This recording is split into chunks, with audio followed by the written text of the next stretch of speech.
Hey y'all, for those who've been watching, hi, my name is Blue Toulouseman. Welcome to another episode of Humanized. For a quick second, that run was so good I did forget that we were taping. I am here today with an extra special guest. We have here writer, producer, creator, mother, wife, friend, and NAACP Image Award nominee, Syreeta Singleton.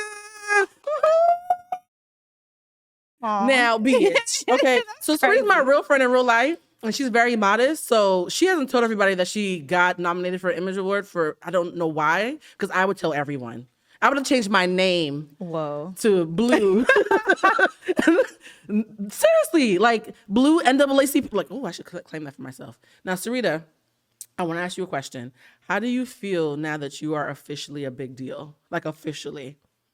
I don't know that I'm officially a big deal. Girl, don't do that. We don't do that. This is called Humanized, not live for the camera. No, because I mean, it's how you feel about yourself, That's right? true. Like there are people who may think that, but for me, I'm still like, there's so many things that I want to do. Mm-hmm. Like I feel like I haven't fully hit everything that I was That meant is so to do beautiful. or that I I'm can here tell to that do. you love Beyonce because this is a very Beyonce answer. Beyonce, how does it feel to be Beyonce? Am I? I just feel like... I mean, yeah, for real. I mean, but I will say the nomination really surprised me. Really? Why? First of all, I don't know. Because I think as a writer, you just accept that you're going to be doing the work. Yep. You're not going to be in front of the camera, really. And That's people true. will not. That's true. May Writers never. respect fame. No. And people don't think about who wrote that unless they're a writer. You're right. You know what I mean? I always think about who wrote that, but I'm a writer, so I'm biased. Yeah. Well, before we get into work stuff, because I just had to get the Image Award stuff out first while I was still moderately sober, because the Jamaican rum is actually working quicker than I had expected. She's sipping on it straight. Look, I'm a grown kind of rum drinker. Strongly suggest. Although the Slurpee looks so good, I'm gonna ask you to maybe at some point to pour a little bit in because that looks good as hell. Now's a good time. For those of you who have not been cyber stalking me on social media, Syreeta and I are real life friends. This is not an industry kind of interview. We had a fun time over the last 6 months. Before we get to talking about our holidays and all that good stuff, I would like to, for a second, briefly talk about how we became friends. Okay. Because there are moments in your life where you're like, oh no, this is God, because there's no way that this was supposed to happen, right? And so, not getting too much into our business, because 2022 was a year of transition, honey. I was having a rough week. And by week, I mean 6 months. And Syreeta was having a rough week as well. And both of us were invited to be, were you a plus one as well? No. Or Amy was your plus one? Yeah. So Amy and Syreeta go to this event. And for those of you who remember, Amy is the person who I had on in December. And I was so excited. Like, oh my God, my friend Amy has a show coming out. It's called Rap Shit. Oh my God. So every time I would see Amy, I would tell everybody, Amy has a show out. Rap Shit, Rap Shit, Rap Shit. I go to a party. And at the party, I see Amy. And I'm so excited to see her. And then she introduces me to Syreeta. And I was about to say, oh my God, when's your show coming out? And as I'm saying that, Amy's like, actually, it's Syreeta's show. And I was like, oh, well, girl, I've been shouting you out for 6 months and didn't even know you. And Syreeta looked so innocent and sweet in that moment. Like a dawn, like Bambi. I was like, oh, I think I want to be her friend. And then we just ended up having a really inappropriately deep conversation from jump. Yeah. And this is the reason why I'm bringing this up is because it's hard to, not hard, statistically speaking, the older you are, the harder it is to make friends. And I think both of us have shared that we haven't made a new friend in a very long time. Yeah. What did it feel for you that day? Because had I known, this was the 4th of July, I did not think I was going to show up and meet somebody who's going to be a part of my life. I just thought that I was having a sucky day and was running into a nice girl. And by the end of the day, I was like, oh my God, I think I do want to be her friend. What do you remember from that 4th of July? Well, first of all, can I get some more rum? See, I knew you were going to want more. Take the straw out because I don't want to, actually take the top off so you can glug, glug, glug, glug, glug. You guys. No, this is going to look real unclassy. 1, 2, 3, 4, 5, 6. Okay, all right. You know I count different? Okay, hit it. Yeah, thanks for admitting. Okay. 1, 2, 3, 4, 5, 6 for me too. How did it feel for me that day? Stay in front of the mic. Mm-hmm. How did it feel for me? I mean, first of all, that was a crazy ass day for me. Last year, 2022, was just insane in so many ways. I mean, I feel like I've been on a crazy ride the last few years. But That day I was so sad and I almost didn't come to the party, but Me then I was too. just like, well, what's the alternative? Like, I'm just going to sit at home and be sad by myself. So I'm going to just go and show my face. And I came and I feel like when Amy and I sat down at that table, I think we got our plates and we were sitting down and you were sitting there. And then you started talking about what you were experiencing in your life. And it felt like everything that you said put words to what I was feeling.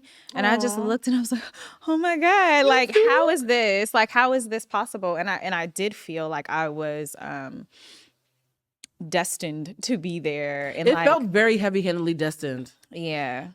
And to be sitting next to you in that moment, and then you talking about rap shit at the same time, and the show hadn't come out, and I also had a lot of like anxiety about the show and didn't know how it was going to be received. I had been seeing like shade room comments just off the like teaser and the trailer, and people being like, "What is this?" and like, "We didn't ask for this," and this looked like a knockoff City Girls biopic. Oh wow. The shade room comments. Let me tell you something. If you have feelings, do not go into the shade room comments. And that's the thing. And I'm like, I be in the shade room comments. Like, I love the blog. So it's a really interesting switch to go from being. I don't make comments myself, but like I enjoy them. You know, we like a little bit of mess. We do, but it's like feeling like you're a part of that to then being on the other end of it. Exactly. I wasn't ready for it. So there was a lot of that was happening. And so then you speaking to how I felt in my life emotionally, mentally, all of that, and the transitions like we've talked about. And then also like, I'm so excited for rap shit. That also felt like another thing I needed to hear. That was like, a heavy-handed sign. Yeah. I was like, wow, okay. So there are people out here who don't necessarily know me. Cause you know what I mean? If your friends are like, well, I'm so excited for your show. It's just like, you're my friend. Obviously, so like, yeah. you know, like, thank you, bitch. You have to say that. Yes. You're excited to see me just do something with my life. You know what I mean? But yeah, it gave me so much in that moment. And then didn't you make the sangria? Yes. So let me tell you about my bartending skills. I made some jungle sangria. That's all I needed. It was like 1, 2, 3 punch. Wait a minute, I didn't realize that the first 2 minutes of us meeting each other, you got the entirety of who I am as a person in those 2 minutes. I'm gonna get excited about shit that my friends are doing. I'm gonna make some ridiculous drinks and or soft drugs. Y'all know I like to give out edibles all the time. I talk about this freely so my audience knows. Yeah. And I'm gonna say something randomly deep because I'm constantly being introspective, right? Yeah. But what's interesting is the line that I said to you, that your eyes lit up. And I remember the exact moment. It actually, funny enough, I realized later was a line that I had written my first podcast script about. And it was, sometimes when you think things are falling apart, they're falling into place. And the minute I said that, you were like, huh? And I was like, and I looked at you, it was like literally like, you too, friend? And the rap shit thing, I really was sincerely excited. And I didn't know you from a can of paint. So I'm getting ready to like, Amy, this is amazing. And when she told me it was your show and the look on your face, I was like, I think sometimes you need to recognize that people outside of who you know actually give a damn about what you're doing. And here's the thing, small flex for my friend. You guys know that this show is an excuse for me to give my friend their flowers in a way where they can't run away from me. Before rap shit, you were also spent several years working on Insecure. So you knew what it was like to be working on a show that the whole Black Twitter, and Black Twitter is a force of nature, is going to be sitting there and talking about. What did it feel like already coming from something that was so heavily debated, talked about, Team Lawrence, Team Issa, all like Insecure was picked apart every night in real time live. As a creative, did you find comfort in that or did it freak you out? No, it was exciting. Really? Yeah, like we looked forward to those Sunday nights. Like I love all of that. us, all of the writers, to like seeing what people were saying and showing each other the tweets and sending each other the tweets. And like, yeah, we read the comments. We read almost all Y'all hear of the that? comments. For all y'all who be talking big shit and y'all think that, oh, nobody's ever going to see it. No, like we they're see too it. busy. Y'all really watched and really. Did it ever impact the storylines? No. So he said, we cared, but we really didn't care enough. No, to change it. like it would be interesting. And even when there were things that people took away that we didn't intend, Yeah. it was like, do we want to clear this up? Like, I don't know if I'm even allowed to talk about this, but we're post Insecure. Like even the Dro and Candace thing. Is he really in an open marriage or is he lying? That was and a all of big the theories one. around that. It's like, no, we say he was in an open marriage. Like we would not try to deceive y'all. That's in this way. amazing. 'Cause You know, I think a lot of artists will have a song or a story, and then the audiences are taking all types of stuff from it. How does that feel when that happens? When they add layers that you didn't even think of? first of all, I love that people care. That's true. I'm like, you care, you're talking about this, you're spending mental time thinking about and breaking it down. You're debating some of the people. people, I'm like, y'all are creative as fuck. Like, y'all are so creative. Y'all should be doing the same shit. And hilarious. So, I mean, it feels good. Like if someone has a take or an opinion that is not what I see or what I think or thought about, Yeah, that's fine too. Like, I don't care. I love it. I would lie and be like, yeah, that's exactly what I meant. I'm so deep. Thank you for realizing what I said. I think some people do. I sometimes wonder when Jordan Peele sees us debating his movies, if he sees us adding layers he didn't mean and he just lets us think that he's that deep. I wouldn't be surprised. I mean, That's but you know, dope. one thing about it is like sometimes you're creating from a place. This is what I think. I don't know. It's not a fully developed thought. Theory. Yes, or theory. But I think sometimes when you're creating from a place that feels real and authentic to you and you're moved and you put something down on paper, you may have had a specific intention, but because you are drawing from your life, there are so many layers that maybe you didn't even notice. Yep. And that doesn't mean it doesn't exist in the writing. It just means that you didn't consciously pick up on it. Somebody else is consciously picking up on it and saying it back to you. And so you might be like, damn, I didn't realize I was doing all that. But that doesn't mean you weren't doing it. That's an amazing, you're right. Because subconscious like intentions are a thing. I'm always talking about the subconscious, but that's actually a brilliant theory. I actually agree with that. Because I think we're conduits when we're creating. Yeah. And it's almost like God is working through you. And people are like, well, you really gonna say that it's God when you're just writing? Yes, like writing, like singing, anything creative, that's God coming through you. Now here's a question for you, because we've just mentioned Rap Shit. We've just mentioned Insecure. We've just mentioned the NAACP nomination, which is major, crazy. right? All these things sound really big and fancy from the outside. But it's always like people are shocked by how regular it feels when you're just inside working and doing what you love and hoping people enjoy it. Like everything feels regular on the inside. I think one of my favorite quotes was from Tiffany Haddish. They said, how does it feel to be famous and rich? And she said, I feel the same, just more tired. Like people think that you're going to change, right? Or even to quote Jay-Z when they said, oh, you know, how do you change when you become successful? He's like, I didn't change, everybody else changed. So I think for me, I'm wondering, you were behind the scenes a lot with Insecure, but now you're a showrunner, which is a very, very high profile position.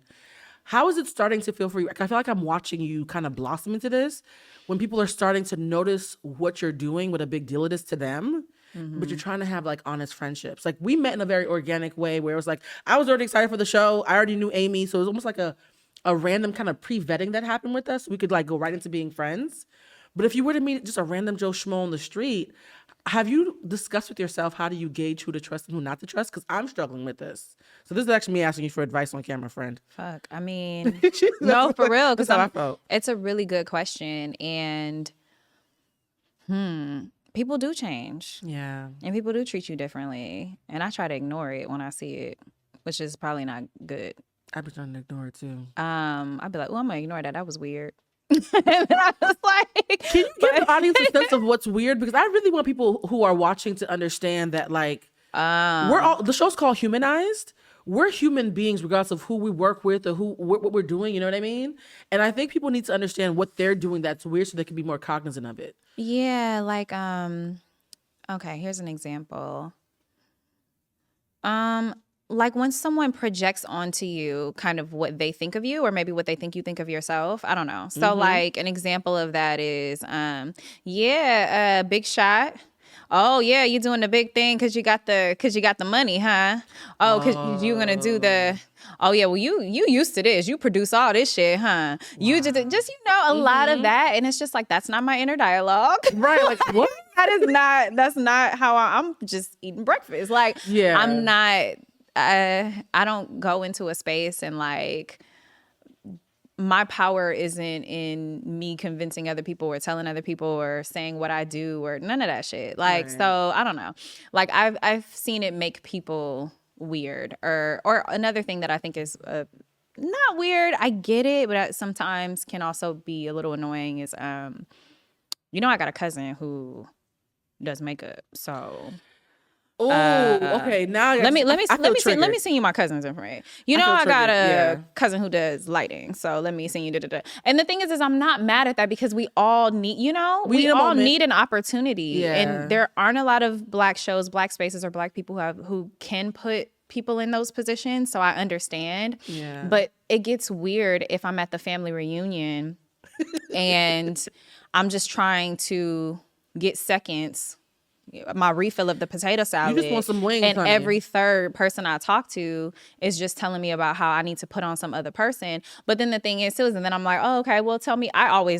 I still, have those conversations because I do want to help. But I'll be like, oh, okay, so what are they doing? And it's just like, oh, they're not even really doing that thing. And They it's just just wanna like, throw it out. and then it just also makes me feel like, another thing I realized, I'm like, when's the last time you called me? Like, when's the last time you checked on me? Can we talk about that? Because there have been people in my life who I hate complaining, by the way. I will say that. I don't like to complain. I really it's think not complaining, that you're humanizing, because you're saying that you're a human being who wants to have a real experience with people, and then you realize in the moment you're not seeing me as a person, you're seeing me as an opportunity. or just like a symbol of something. Yeah, you are a symbol. Anybody who's celebrated or a celebrity or a public figure, we suddenly become symbols. And I just stopped myself from saying we, because I don't think of myself as a public figure in any sort of way. I think of myself as a person. Girl, you making faces. We on your podcast. What are we talking about? What's We happening? have a platform, yeah. Okay. But see, even that moment, right? Like, I think, and I was talking to Monique about this. She's gonna be on the show soon.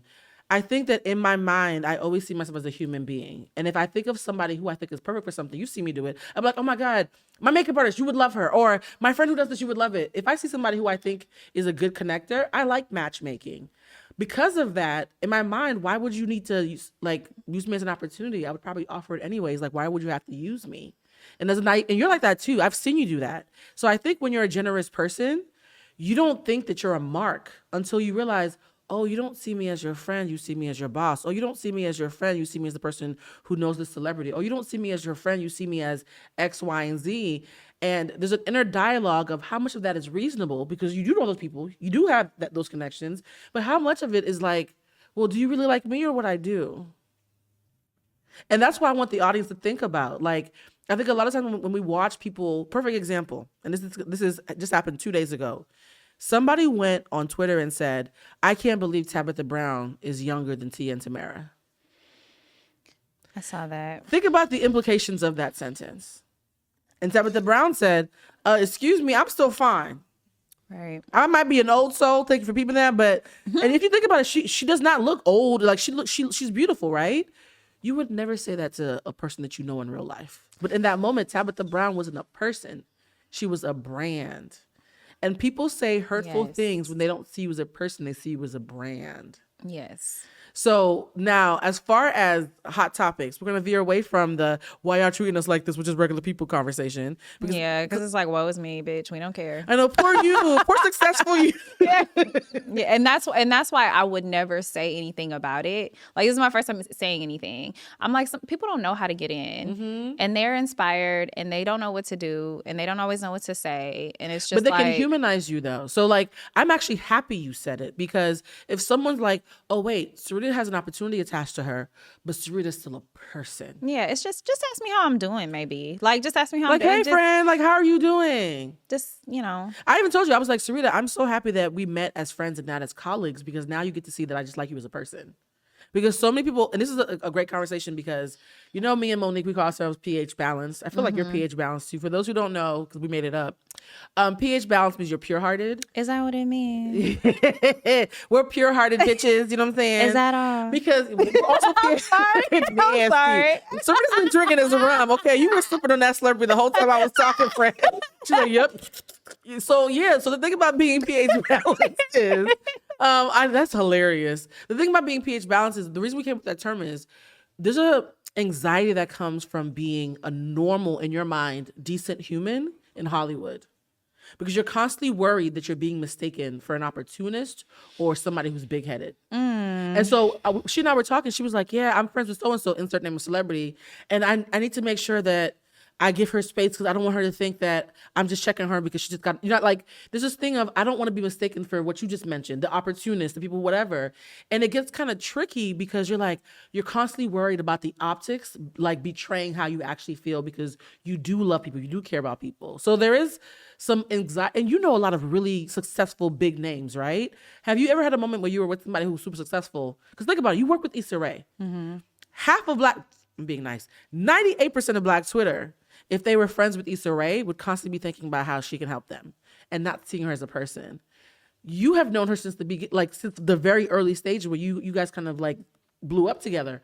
Have there been a moment where you've been like, let me pause because I know she's probably has a lot of people coming at her from the other direction? Or do you just so used to everybody that you just talk to them like, hey girl, what's up? No, I really feel like, hey girl. I love that. Yeah, I really feel like, hey girl, and I think it helps that we've known each other for a long time, but I also think we have a lot in common and we think in very similar ways. Capricorn, guys. Yeah, the word is Capricorn. We're not just both Capricorns, we're both Taurus risings. Like, we are very similar. Okay. We have very similar sense of humor. Like, it works. You for a are reason. awkward Black girl. Like, there've been so many times where I was like, oh my God, you are very much I see why you guys work I will together. say there was one moment. So we started working together before Insecure. And then when she got Insecure, I came to work on that show, season 1, as an assistant. And that was when I was like, oh, I don't know what this dynamic, if it's going to be the same, because prior to this, we produced a project together. Like, we've been friends. We've done dinners and drinks and stuff like that. Now I'm an assistant in her room on her show. And so I was like, maybe I should change how I interact with her at work. So, there's... So you didn't experience that at first, you're saying, but over time it stopped. At first, I was just trying to fill it out, and then also trying to realize that but the thing about it is it was new for her too, being in that space and having her own show was a brand new experience for her. So it didn't, and Issa's just such a great down to earth person. Like, she doesn't get in her head about all that shit. Yeah. So it was a really easy transition. I understand that it's probably hard to know how to interact with certain people. And some people do change. That's when true. They get power, influence, money, when they get around certain people. Everybody is not pH balanced, like you said. That's true. And I have been so blessed that the people who I'm around are. And so I feel like I've been shielded from some of those experiences. And I'm still meeting people. I'm still making my way in the industry. Making my way downtown. I don't know. I don't want to be around no weird shit. Thank you. I just don't. What we always say? We don't like funny shit. We don't want to be around any funny shit. I don't. And the thing is I'm not going to adjust how I approach a person or a situation because other people are being weird. I would much rather remove myself and just go do the work. Okay, so this is where I have to thank you, because as you're talking, I'm realizing that you're talking from a place of being healed in that sense with how you see certain things because you felt your way through and you got to the other side. I think because I am new to LA. I only got here the year before the pandemic, which to me means a year because the pandemic shut everything down. Yeah. And we're not going to say names on here because the way my legal team that doesn't exist is working out is I'm not trying to get sued on the show. But from off-camera conversations about how I became very close to a very big name and did the hey girl thing and did not realize that they had gotten big-headed in Hollywood. And it broke my heart that it caused a rift in the friendship.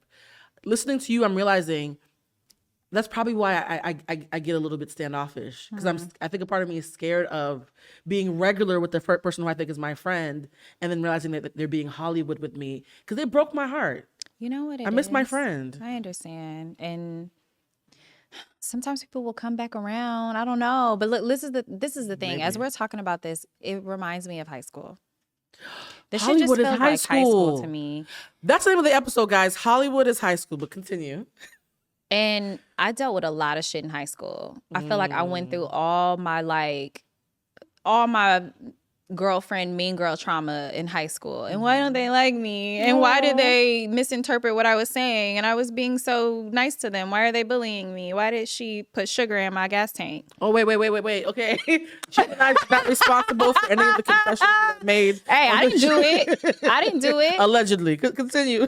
I'm just saying. I was like, ugh. I dealt with a lot of weird group dynamics back then. That Why do you think now- that was? Because that sounds like a Netflix TV series version of high school, like Pretty Little Liars or something. Like, that's a lot. I don't know, girl. It was just the times. Y'all were just out here. You know, you went to high school in California, didn't you? Yes, I'm from LA. See, that's why. Like, I feel like everything is exaggerated. I've seen a lot of shit. Mother has lived with 3 years. No, yeah. So, and after I left high school, I was like, oh yeah, not again. Like, I have to protect myself. I Got protect it. myself. So I have that coming into Hollywood. Mm-hmm. So I'm like, I peep funny shit, and I'm like, nope. You're from here. Wait a minute. I'm sitting here thinking, oh my God, no disrespect. Like, Syreeta's so wise. How does she get so comfortable? You're from here. Yeah, That makes a huge difference. I'm sure, because I don't have to like. Boston, Massachusetts was not preparing me for Hollywood. Yeah, Oh, that's one thing. It makes things different. It makes a huge. We were talking about it when we were doing our makeup earlier. We were talking about how the fact of I have so many friends who are LA natives. And I was like, why do the natives like me so much? And I was like, I think it's because I'm so naive. They're like, oh, she really is not trying to. No, you know, I'm a little Forrest Gump. I tell people all the time, like, I come off. we see a lot of people. We see it, and I'm gonna keep saying weird. Weird is the word of the day. Like, Weirdos. we see a lot of weird shit. Yeah, y'all do. And like transplants come here. No offense, sorry, but I'm gonna talk my shit just a little bit. Transplants come here with so many ideas and so much ego, and like it's like you were the shit wherever you came from, and then you came here with an idea of how you should navigate. I'm and from it's just Iowa, and I'm like- trying to make it, and my new name is Delicious. You're a grown man. Nobody's calling you Delicious. But then they come here and they have these like, and LA is this and LA is that, and it's just like, who are your friends? Like, who are you hanging out with? You're hanging out with a bunch of other people who moved here to try to prove themselves and can't put that shit down. Like, every moment of the day, you're proving something. God, I'm too lazy for that. I don't even think it's my character is strong. I think I'm just lazy. Like, a lot of things that I do that are nice is because I don't have the energy. People who lie all the time, I'm always like, how do you keep up with all those stories? That sounds exhausting to me. So we just talked about how transplants are weird. Y'all heard that first. I'm sorry. I'm just That's joking. not what I mean. We've had so many people who've come on the show and said that, so I'm just making a joke now because Okay. everybody agrees. The transplants have a lot to prove. And I'm saying that but I as a also transplant. say this too. What? Other than you, first of all, I haven't met a lot of new people recently, but I haven't met a lot of transplants lately. I just remember when I first stepped my foot in Hollywood's door, I was like meeting a lot of transplants, and I was like, oh, y'all got a lot of strong opinions. But Yep. lately, you know, who knows? No, I Maybe- can tell you from lately. 'Cause I've met a lot lately. I've met a lot of transplants, and think about the show that I moved to LA to do. I think only one of us was from here, and the whole cast was a bunch of transplants.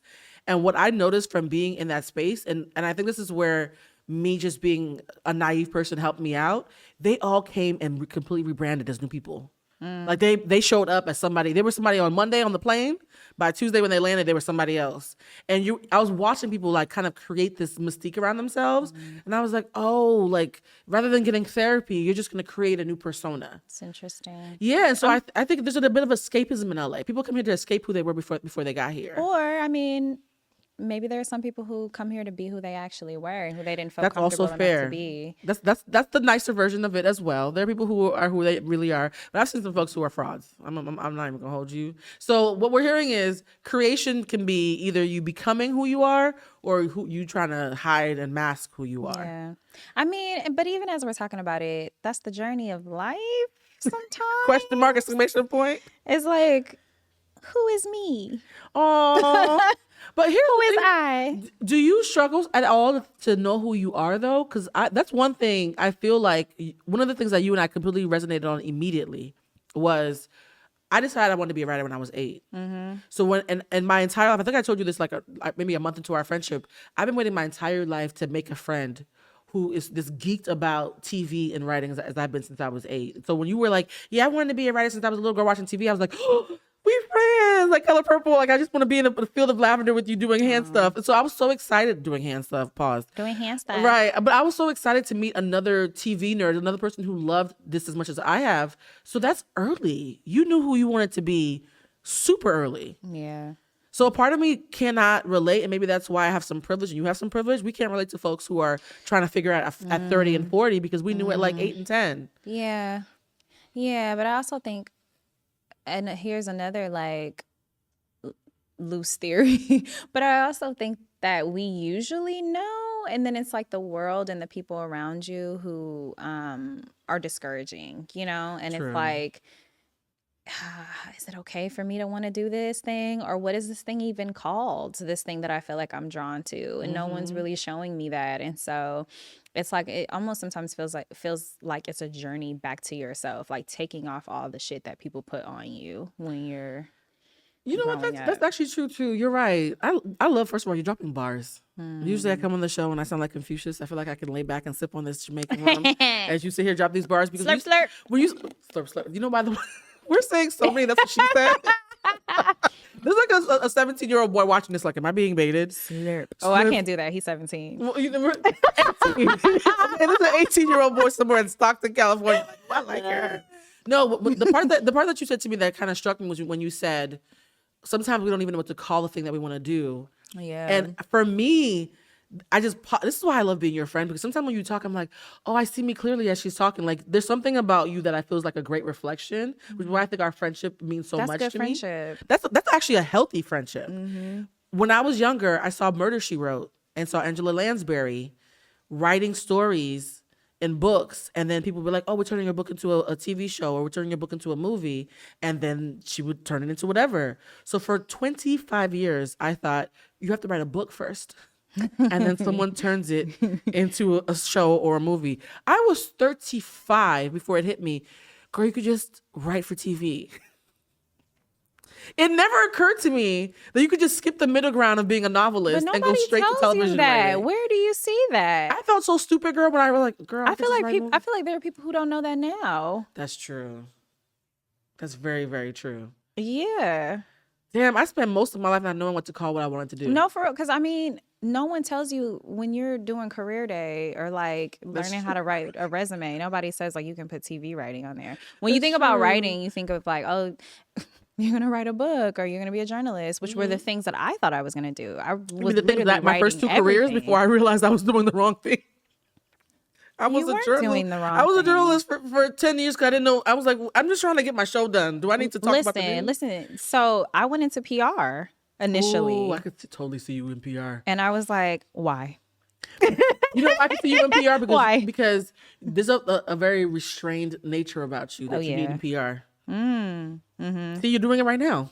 Exhibit A. There's a very restrained nature. Now, communication is 93% nonverbal, and your face be telling on you all the time. Yeah. So you could not play poker. But PR, I could see you swallowing an FU and saying, well, I'm sorry you feel that way. We'll get back to you. Yes, we're working on it. But no, for real. Like there was a certain point where I was doing PR and I had gone like all the way into it. It was right before Issa said, hey, Insecure got picked up. Right before. Nice. And I was like, you know what? I just wrote a really great email. And I was like, ooh, what a nicely worded email. And I was just like, email. I was like, you know what? This is where I'll just, this is where I'm gonna get my writing off. Yeah. And then I'll write my little poetry or my little short stories or whatever on the side, but it's fine. Oh, like, you doing spoken word? Sister, I never performed anything. I want to see your Essence on the cover of Essence. You one of those? No, I had ratchet ass poetry. No, I was not. Someone said ratchet, so we're gonna do a pause right now because it was getting deep for a second. I want to do a quick moment to talk about the respectability politics around the work that I think you do, and also some of the work that I do as well. Right? You're doing a show called Rap Shit. Yes. The many people here, but I remember when Amy was on the show, I said, Amy, what's rap shit about? And Amy, just being so clever, was like, when you think of rap shit, what do you think of? Such a good answer. It's like, I think of bamboo earrings. And I immediately started like posturing like I was MC Light or some shit. She's like, whatever you think rap shit, when you think of that, that's what it is. That's sexy. I was like, the bitch. way Amy answers questions. That's why I was so excited about the show when you met me. I was like, yeah, it's rap shit. Everything's rap shit. Bamboo earrings are rap shit. And then when I think about conversations that we've had about the reception to it, everybody that I know loves the show, but you're doing a show about the very kind of women that male podcasters lose their minds about because they're sex positive. They don't give a fuck. They're chasing their money. They're being unapologetically them. Have you ever felt conflicted about the subject matter, given it's the exact thing that most of social media is made to debate about? No. Oh. I'm sorry. I'm sorry if like, I that's don't not give an a fuck. exciting answer. No, I really don't give a fuck. And I'm like, there was one moment where I paused, and I think there was I got a question about why there were sex workers in so many episodes during the press tour for season 1, and I was like, what? So many sex workers. Yeah, I hadn't even thought of it that way because I'm thinking of them as women and Right. as characters. And then I answered that question and I said, why not? And talked about sex work as a job, just like any other job. And these are women, and I'm thinking of them as women first and not what they do. And, and also why not? Like, why not? Sex Literally. workers? Yeah. When I watch rap shit, it between- never occurred to me that I was watching a bunch of sex workers, though. That's such an interesting lens. Same. So yeah, it was interesting to me to get that question, and that got my wheels turning. And then I think I saw like a couple comments about like the sex scenes, and I was just like, damn. And for a second, I'm like, if I had to be known for this show and known for this thing that they are critiquing, how do I feel about it then? Because as I'm writing it, I'm not thinking about the audience. I'm thinking of what I enjoy, what feels good to me, Them what feels sex right to scenes, me. honey.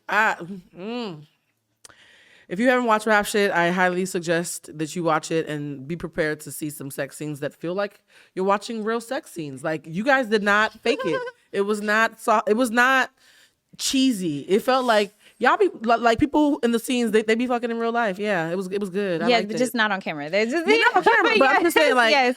y'all know I'm nasty. I enjoyed it. I mean, because the thing is It was grown.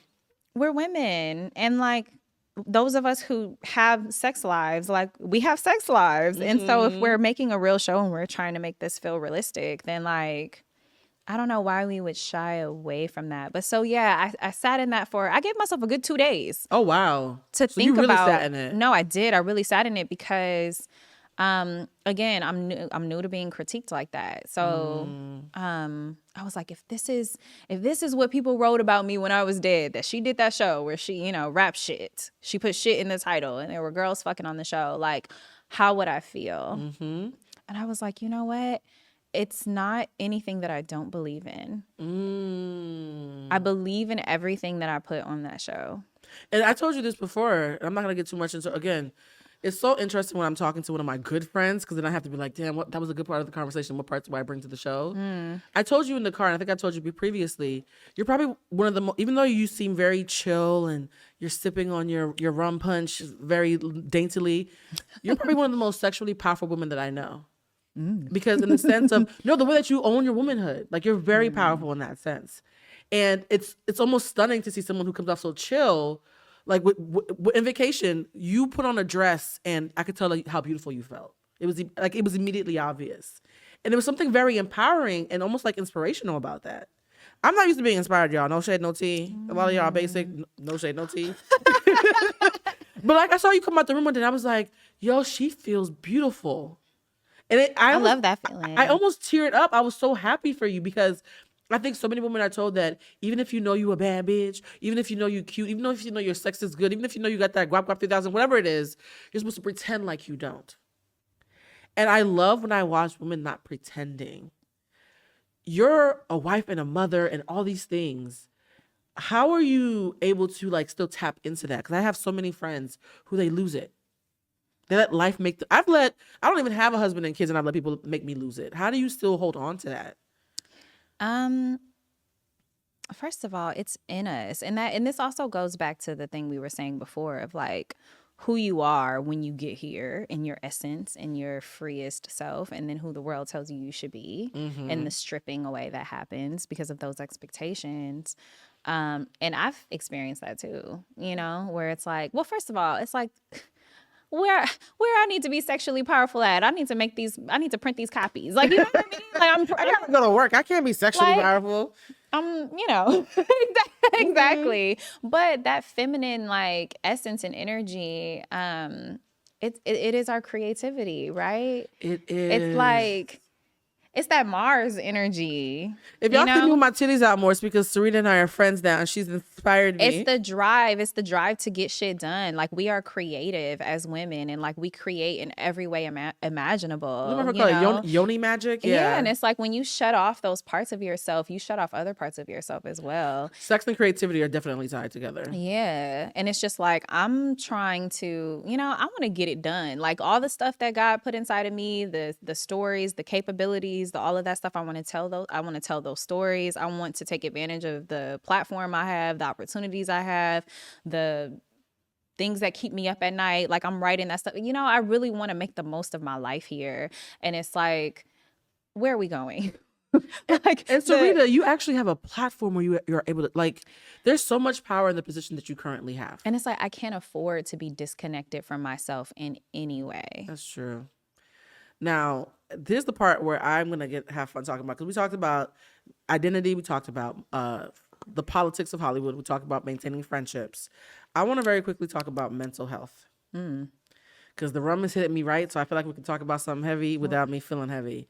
B. Simone last year, and shout out to her because she's an amazing person, and we have lots of mutual friends who only speak highly of her, regardless of what social media says. She shared that she was having this manifestation challenge when she was 29, that she wanted to make her first million by 29. On her 30th birthday, this is the power of manifestation, she hit $1 million. She became a millionaire on her 30th birthday. So she made her first million in 30 years. She made her second million within 30 days. And she said that was probably the most depressed she was that year, because everything that was coming at her, the money won't make you happy, right? And then I saw a study recently about Black women. I'm going to read this, guys. It was by the Nursing Research Journal, because you guys know that I be speaking facts, but y'all be thinking I'm making it up till you Google me. The Black women have depression study. And it said that when Black women are depressed, they're too high functioning to show typical symptoms. Instead, they just become super critical, don't sleep enough, and are irritable with the people around them. Wow. So the angry Black woman archetype is actually just depressed women who don't feel supported. Damn. Right. Damn. I saw that headline and I hadn't clicked on it, so I'm happy that you read it for me. That's wow. All these angry, quote unquote, angry Black women are high functioning depressed. And you know how you and I have had many teary-eyed conversations about what it's like to be a high functioning person, when it's like, I look normal, but it's not normal, help me. You know what I mean? What are your thoughts around the idea of, during the time where we're, statistically speaking, the most educated group in the country? That's a fact. Look it up. We are clearly high functioning depressed. Right. That's why I waited till this part, because the rum had kicked in. How do you deal with that? Because I don't think any Black woman I know would read that and say that I'm exempt. Because I feel like we've all dealt with, I have everything I said I wanted. Why do I feel so sad? Everything I said I wanted. Why do I feel so overwhelmed? Everything I said I wanted. Why do I feel like I'm not as happy as I thought I would be? Yeah. Where are you right now? Because I'm not asking you to have answers. I'm asking you to maybe just share where you are on that journey, because it's an ongoing thing. Yeah. Where are you in the journey of mental health juxtaposed against ambition and success?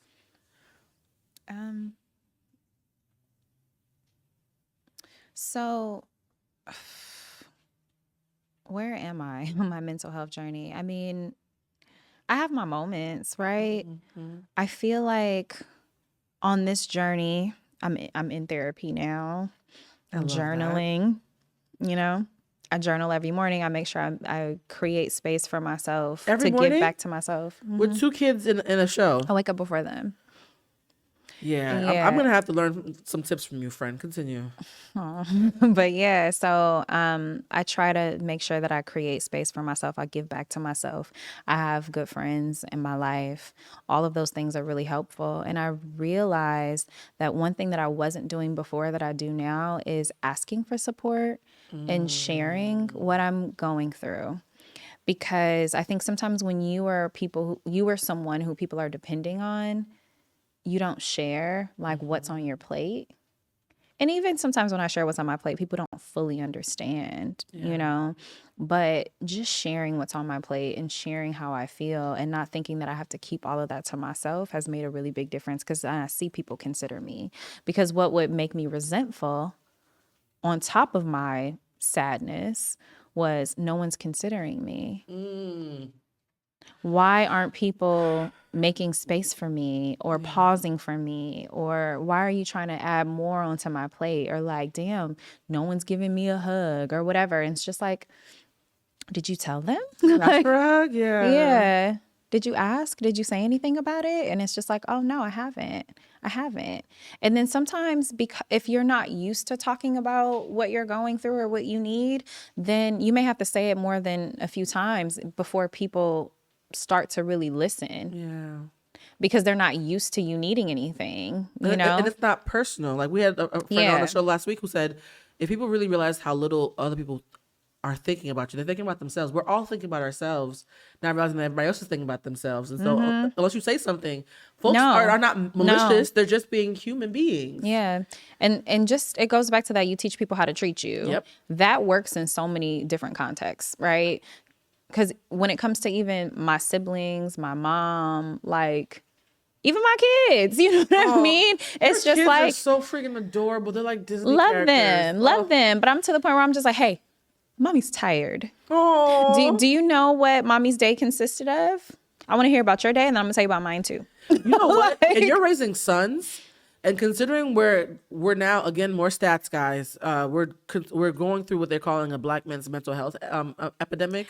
They're the fastest growing suicidal group in the country right now. It's scary. Yeah, like your boys watching you be emotionally intelligent enough to talk through your feelings with them may actually, no shade, no tea, save their lives later. Because that's how emotional intelligence is fostered in our kids.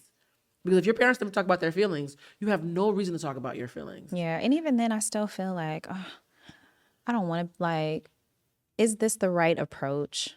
You know, sometimes I wonder about that. Yeah, because I feel like our approach to parenting in this generation of kids is just so different from the previous generation, and we have all these like therapy words and like we're doing a lot of like what they call it, not mindful parenting. That's gentle not it. parenting. Gentle parenting. That shit.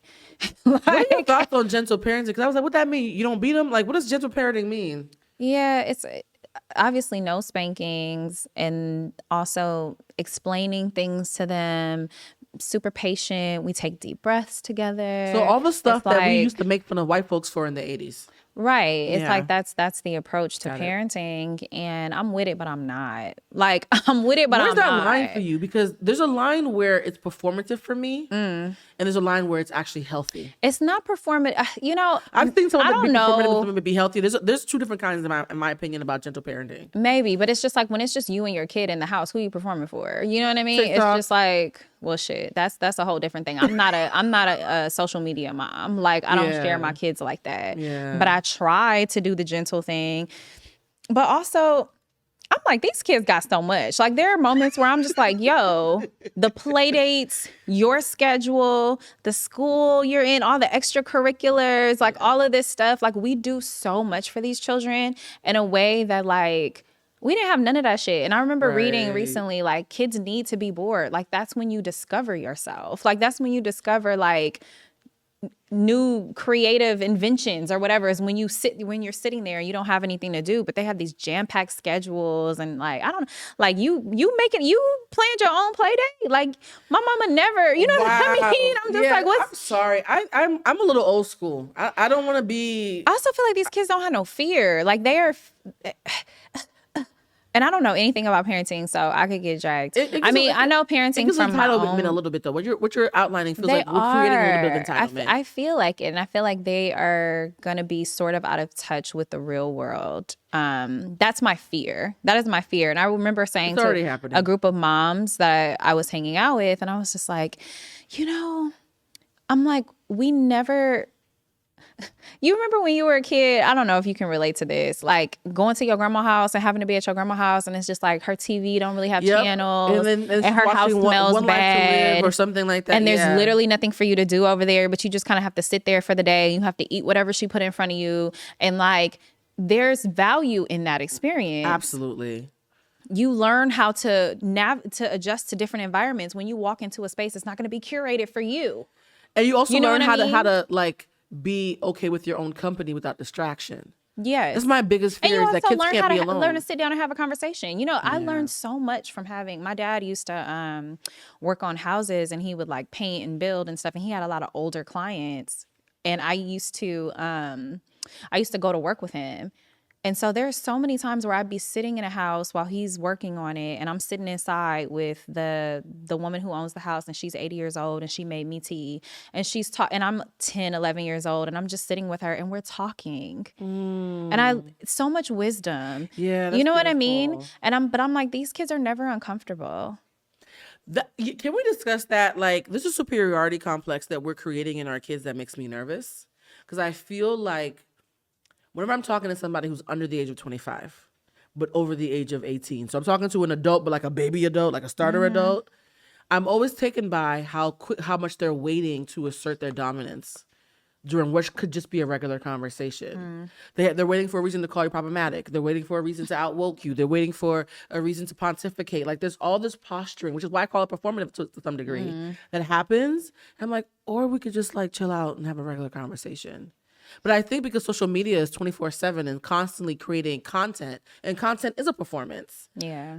I think we're creating kids who do not know how to be organically themselves without pandering to a narrative. I think narratives have now become the drug of choice. That's interesting. I mean, for that, and do you mean like teenagers? I mean young adults, because I recently had, first of all, you guys know that I mentioned on the show, I'm pansexual, I'm Afro-Cuban, so I'm an immigrant, I'm neurodivergent. Like, everything that's on the list of things that I could use as an excuse, I unintentionally have checked off too many of the goddamn woke boxes, right? But I was also raised in the 80s where none of that shit mattered. Like, figure it the fuck out, right? So for me, when I am talking to people, I'm coming through the lens of all the lens that a woke what gender we are? Alpha, Z? What letter are we on right now? Girl, don't ask I don't even me. know whatever the young ones are. I technically have the mindset that would make me be able to connect with them, but I don't weaponize that stuff. I still have a regular conversation. Yesterday, I got into a debate with somebody very briefly who called me homophobic. Oh, why? Because Rockman Dunbar, the actor, said, "Hey, I'm 50 years old, and I'm proud that in the 30 years that I've been in this industry, I haven't had to sell my booty hole or anything to to be." They said sell my booty hole. He said booty hole, like, or asshole. It was bleeding. It was bleeped out. So I'm trying to figure out what letters were It was still remain. probably booty It was hole. probably booty hole. And so he was saying 30 years in this industry, and I didn't have to, lay it low and spread it wide to be relevant. Bend it over, bust it wide. Hey, sorry, our ratchet came out. Okay. And all I wrote was, like, all jokes aside, it's a valid point, because Yeah. I have a lot of male friends who are straight who tell me all the time about how in LA they get proposition as much as women do. Okay. A lot. And you and I know, all these men that I'm talking about. Proposition doesn't mean they did it, girl. It just means they were proposition. Fix your And so I have so many male friends who sat with me and be like, Blue, I have gay friends. I'm an LGBTQ advocate. Some of them I count as my brothers. But when I go into a room and they know I'm straight and they met my girl, and when you tell me if I, give you some bussy, I can get this role. Like, is that not sexual Still harassment? today? Yes. Damn, we didn't learn nothing. Right. So when I wrote that, I was writing it from the lens of being a sexual predator doesn't have an orientation. You can be, just because you're gay doesn't mean you can't be a predator. Right. And when I wrote that, he was like, "Oh my God, y'all so homophobic," like, and went on a rant against me. And I said, "Am I homophobic for thinking that you guys should listen to victims? Men can be victims too. Right. It's not homophobic to say that it's wrong for anybody of any sexual orientation to try to weaponize sex for a role. Like, that's universally Right. wrong. Your power. But here's the thing, though, because that person is used to, whenever they see somebody agreeing with a straight man, they assume that it's a Bible thumping straight woman." And so there was a canned response that was already ready to go, that was probably copy and pasted from their notes that was sent to me, right? To me, that's somebody who's a slave to a narrative, because if you just clicked on my bio, you would have like, that's Right. people all the time when I'm talking to them who are younger, a lot of times they'll have this moment of they're upset, and rather than having a conversation with me to figure out where we both stand, they basically are copying and pasting an argument they've been making on Twitter and Instagram and Facebook all day long. Not Facebook because they're young. TikTok and Instagram all day long, right? It becomes this thing of they create these archetypes. I'm young and woke and she's older, so she must be a funny, like, that's not how human communication happens. So I do think there are people in this world, younger ones in particular, who, because they're used to always soapboxing on social media, they don't know how to learn people before they assume who they're talking to. They assume that if you're not young, you must be somebody that they can school about what's woke. And I'm like, before y'all had woke, I was here during the 90s conscience era. Like, this is not new. We're just repackaging the 90s. And so for me, I'm worried about having a bunch of self-righteous, entitled kids who all think they have 17 different disorders that they found on WebMD. Let's talk about it. It's called Humanized. Everybody's diagnosed of something, right? And so I want everybody to stop figuring out ways to weaponize their pains to be superior. Like, do you really want to get free, or do you just want your turn at finding a sexy way to be superior? Damn. And that's why I love the idea that you're a mother who thinks that gentle parenting to some degree is great, because I do think there's an evolution in that. But you're going to call bullshit if your kid is acting smug because they have 100,000 followers who like their TikTok content. We need more parents like that. We need more hybrid parents who are going to be woke but still call bullshit. I think that hybrid shit, I think that hybrid shit is valuable. Like, the hybrid is valuable. No, for real. Because I'm like, every now and then I got to pull out my like black mama. Yes. We still need black mamas. We still need black mamas. You know what I mean? Like, we need that. That like Cheryl Lee Ralph, the kids are gagging. They love her. Like, that's called a black mama, y'all. Yeah. Y'all so used to like getting away with shit that when Cheryl Lee Ralph talks, you're like, revolutionary. Is it? Yeah. She's what we used to have. And so, yes, evolution is good, but let's not lose the good shit. Yeah. The respect. Yes. It will still get you far. You know, you still got to have some respect. You still, you know, there's a place for shame. I know it's like anti-shame, don't shame, don't shame, don't shame. And I agree with that. We should not, you know, shame, don't let shame drive you. But if you, and I'm not talking about my kids necessarily, but if you doing some shit, do something shitty, you should maybe feel shitty about doing something shitty. If you stink every day and you just refuse to take a shower because some of these kids, you know what I'm saying? It's just like, and somebody says, y'all smell. I'm just saying, no, just some children. It's like when you step out in public, what would happen? What would happen when you were in elementary school? I'm gonna be like, you stank. When it was time for you to learn to put on deodorant, somebody told you. Somebody said, you smell. Go back in the house. Go back in there. Take another dip. The more you talk like a mama, your accent's coming out more. I'm just saying, you know what I mean? And you need that. You need somebody to be like, ooh, what was that? Who that smelling like that? It's a little sour outside. And then you learn. Like, there is a place for shame.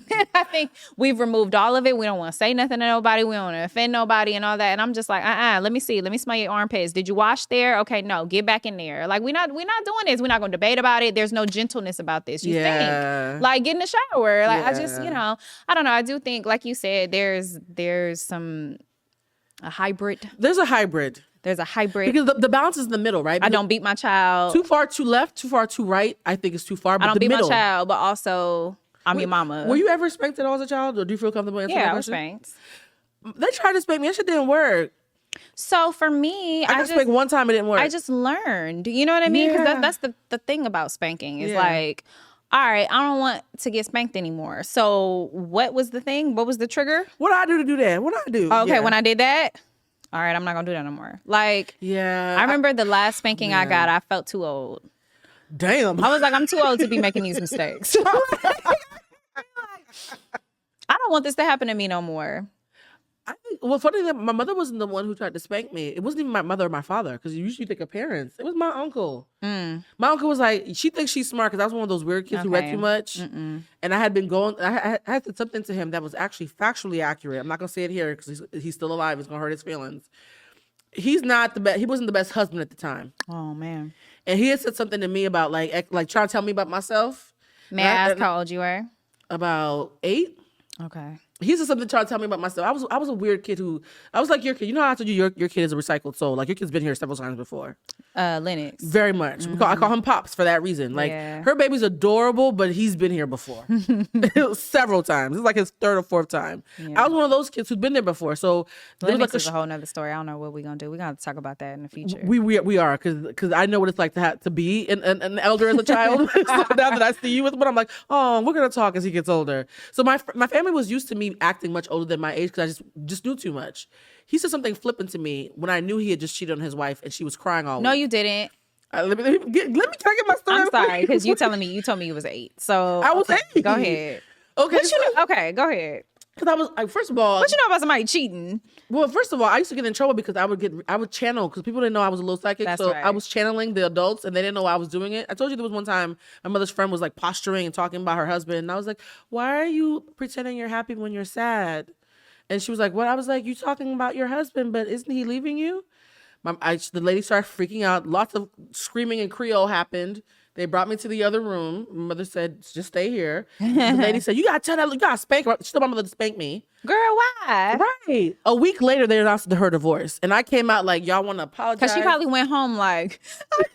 she probably went home because she was probably holding it together. But she was posturing. And you like... You know what it is? She was trying to make my mother feel bad because my dad had just left. So my thing is, don't be talking shit to my mom. Yeah, my dad leaving when yours about to leave you too, bitch. Sorry, I was very protective child. Got it. So my mother, who knew that I was a little special, So your mom put you in the room and said, she's like, baby, she said, I said, mommy, she lying. She's like, I know, baby, just okay. It's like, okay. baby, she be lying. I know she be lying. No, we used to talk like that. she be So my mother never got mad at me. She was like, baby, she believed me from the beginning. She was like, I understand she's lying, but just I'm like, Mom, no, she was talking to you crazy. Just 'cause Did she daddy ever left. come over again? She got a divorce and was embarrassed and never came back into the house. But here's the thing though, when her kids came over, I was like, how y'all doing? Like I was a goon, okay? So I had a history of don't lie around me 'cause I'm a little psychic and y'all be lying about shit. When my uncle came to me and said, you know, X, Y, and Z, whatever he said to me, I knew what he just did to his wife. I looked at him and said, I really think you should be worried about what you got going on and just let me be. It was something very chill like that. Like, just let me be. He knew what I was referring to. Whoop. He snapped. Whoop. Got something to spank me. And I stood there and refused to cry and made eye contact the entire time. Well. And when he was done, I said, do you feel better now?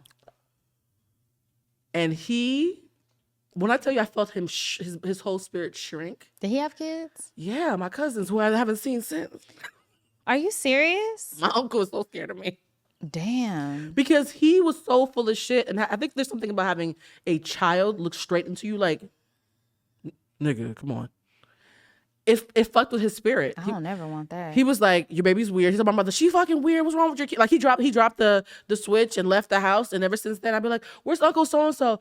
Oh, you know, he just, you know, like he refuses to be around me because I've always called bullshit on him. And so what I realized in that moment was though, it was displaced anger. He wasn't spanking me to discipline me. Of course. He was spanking me because he felt bad. Of course. And he was trying to silence me. And that's the issue with spanking sometimes is people be spanking out of like, I just got disrespected by my kid because you did the thing I told you not to do, and now I'm angry, and I'm like, I must assert my dominance. That's different than discipline. Yeah. So I think I'm not anti-spanking.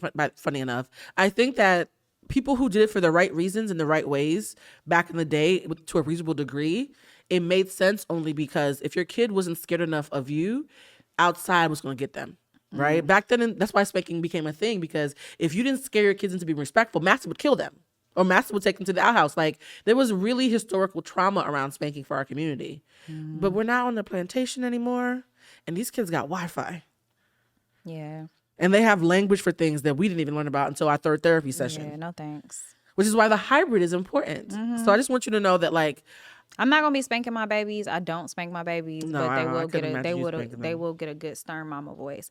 I can't spank them no way because I got carpal tunnel. Wait, you know what? This is the perfect time to pivot.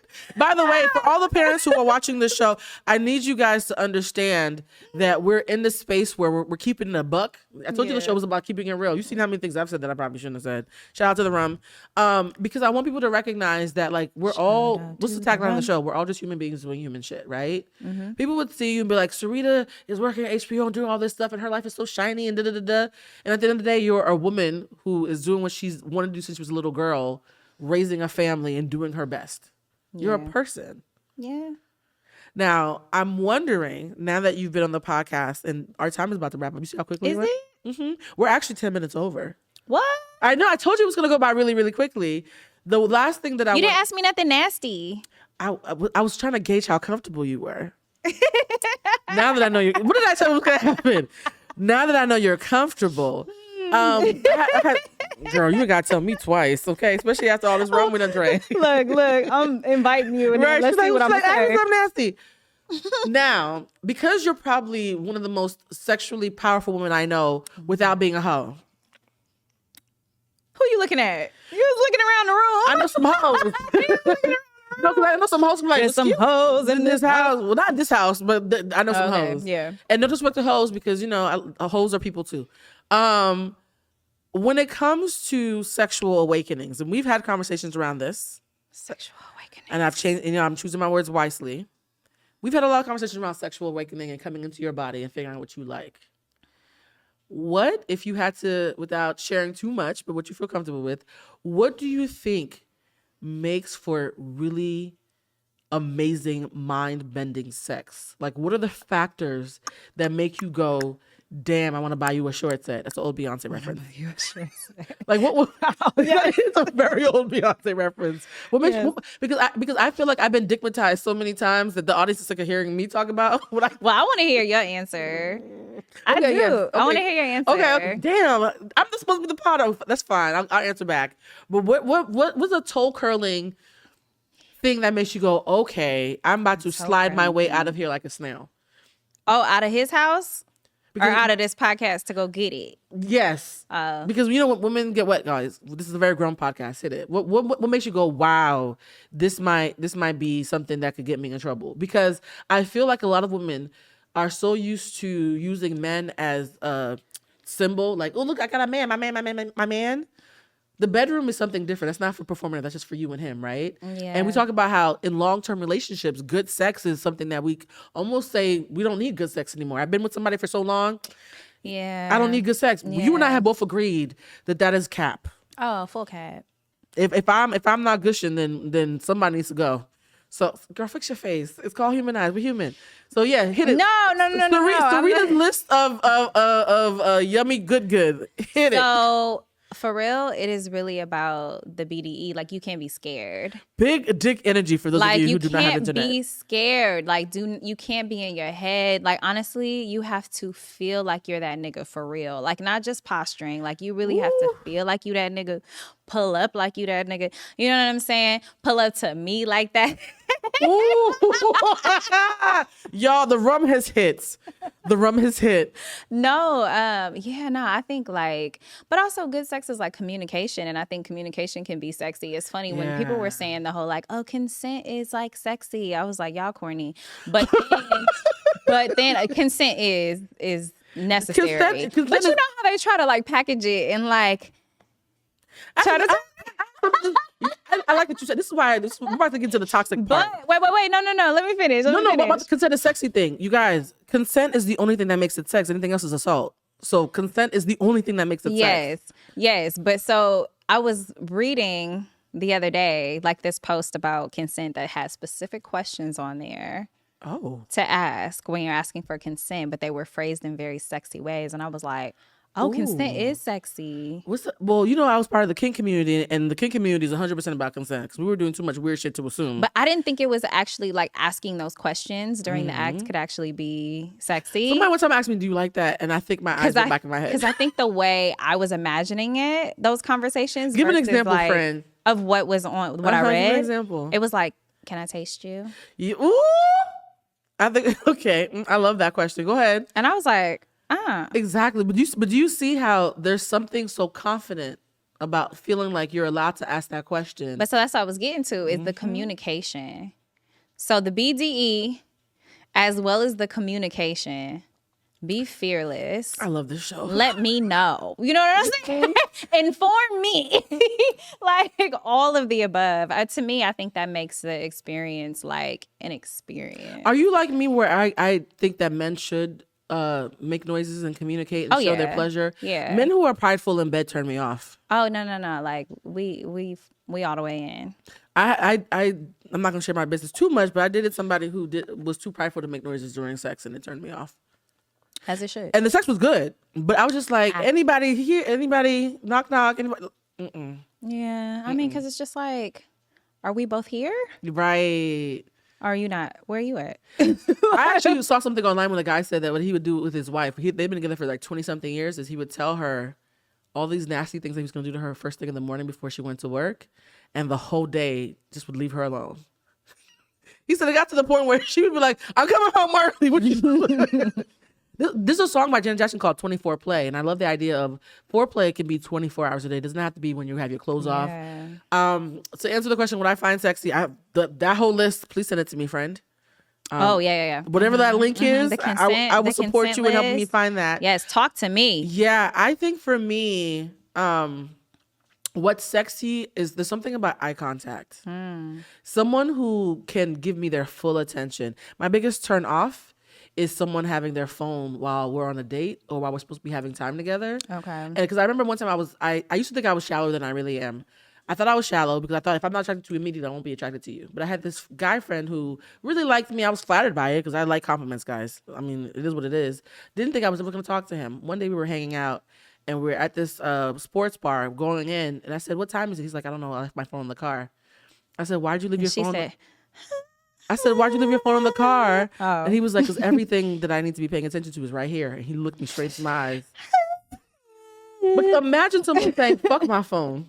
Like, everything that I need is right in front of me. And I was like, what? And I was like, oh, but she's talking about you. And did you like just go to the car? This day, let's just we were just friends. let's just go to the We ended up messing car. around afterwards, though. I was like, okay. I'm sorry, that was too much. But That was the you see wrong- how arousing that is, right? It could be something as simple as someone saying that you have my full attention, fuck everything else.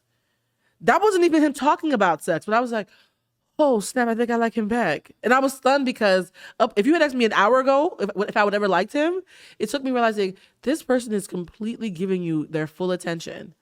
Another thing that turns me on is consistency. Yeah. Like the idea of... Oh, hold up. You talking about partner traits. That's what you're not talking about Well, specific. maybe I'm ready to have sexual partner sex, friend. turn-ons. Shit. All right. Well, okay, guys. Yeah, you playing it safe. We're gonna need part 2 of this. I mean, I can tell you other things. Left side of my neck, behind my ear. Is that specific enough? Another thing too is when I was younger, this is gonna sound nasty. So anybody who's used to seeing me as only like a cerebral person, turn off this part right now. I used to have this thing where I like slurping noises. Have you been listening to me drink this? Oh, I didn't even think about that. My Slurpee. Yeah, I used to have a thing where I liked wet noises because to me, there was a show that my roommate and I were watching one time, and this girl was trying to describe sex, and she was like, their sex sounded like fettuccine Alfredo, that guap, guap, guap. And I realized the sound of actual sex, of sex that's lubricated properly, was a big turn off for me. I've shit enough. Guys, okay, so here's the thing. The more we drink, the more they're seeing our friendship is behind the scenes. If you guys would like more content, then come back when Syreeta comes back on the show. Syreeta, this is the end of the show, and I'm so sad that we have to go. But before we go, Syreeta, can you please let everybody know where they can find you? Because I'm sure that there's a million rap shit fans that are going to be watching this, but folks are probably now going to be like, oh, wow. 2 million. 2 million, 3 million. But folks are going to be like, wow, the showrunner is fun as shit. Like, there are going to be folks who are going to be watching the show now with a different lens because they've gotten to know you, which was the intention of this, because I love the show, but I love you more. No disrespect. Did you bring me on here to humanize me? Yes. because I know so many people who are a big deal who get all this attention who don't deserve it. I'm gonna be nice. I'm like, more people need to know that Syreeta is not just the girl behind the lens. Like, you're that bitch. I fucks with you heavy. And you're also the first friend that I've gone on vacation with that I still liked afterwards. Well, In a very long time. let's cheers to that. Because let me tell you something, honey. Because what be happening on y'all girlfriends' trips? To Miami. I know. I'm like, Y'all be going to somebody Miami need to write about that. Seriously. For real. Like a dog version of Girls Trip. Because Yeah. I feel like our vacation was one of those things where we bared our souls in ways that I thought that we had already done. I was like, oh, it goes deeper than this. Yeah. I don't cry very often. I cried more on that vacation than I probably cried the entire 3 months, 3 years probably beforehand. But it's because I felt so vulnerable and felt so safe being vulnerable.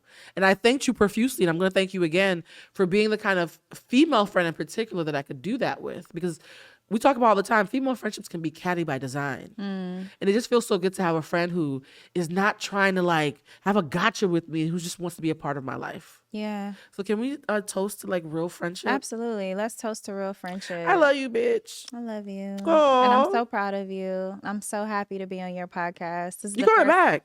I know. This is the first podcast I've ever done, and I'm so glad that I did it with you. Oh, that makes me so happy, you guys. I don't know why I poured myself there. Something big and bold. Oh no, we're gonna do a quick shot. I'm not gonna do this. Toast to the friendship and toast to the friendship and swallow. I gotta drive. Oh, that went down my throat. Okay, you guys, as always, this is Humanized. I'm your host, Lucy Lusma. Syreeta, what are your handles? Because they're gonna be obsessed with you now that they met you. Should I look anywhere? Look at your camera. Hi. Here's some eye contact. So what are my handles? Oh, Rita Fajita. I'm Rita Fajita everywhere. Or you can just type in Syreeta Singleton because there aren't a lot of people with that name. Syreeta is Syreeta. Singleton, Rita Fajita. Yeah. And as always, I'm at Bluecentric on Instagram, Facebook, and anywhere else you can find me. And as always, you guys remember that we are all just human beings doing human shit. And Humanized now has a Patreon page. So go to patreon.com/Bluecentric. And I will make sure that you guys get any bonus content that we will be filming. All right, bye. Love y'all. Bye.